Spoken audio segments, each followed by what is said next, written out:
নমস্কার বন্ধুরা, এই যে আমি রান্না করলাম আজকে বড়া, ডিম তরকারি আর একটা নিরামিষ সবজি তোমাদের সাথে শেয়ার করবো। ভাত করলা আলু দিয়ে, কুমড়োর ডোগা আর ডালের বড়া দিয়ে।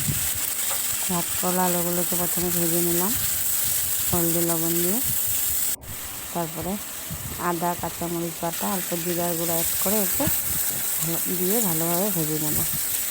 ভালোভাবে ভেজে ভাজা হয়ে যাওয়ার পর তারপরে ওকে ধুয়ে রাখা কাটা বাছা ডোগাগুলি অ্যাড করে দেবো, কুমড়োর ডোগাগুলো।